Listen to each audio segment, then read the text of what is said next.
Ô morena, tá calor demais. Hoje ninguém fica parado.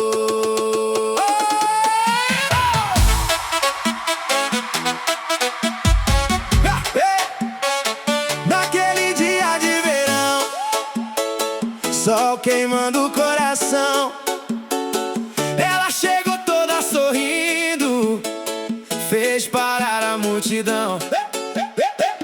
Vestidinho bem levinho, olhar cheio de maldade, na mão levava um coco verde, transbordando felicidade. Cada gole era um sorriso, cada passo uma emoção. Quem olhava já sentia disparar o coração. Água de coco vem me refrescar, nesse calor ninguém quer parar. Bebe devagar, faz o povo enlouquecer, com esse jeitinho gostoso de viver.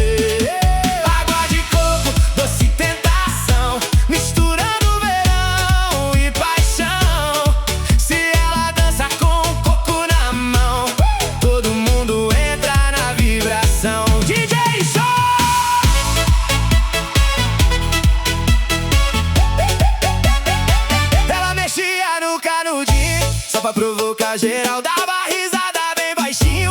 Era charme natural quando a brisa levantava.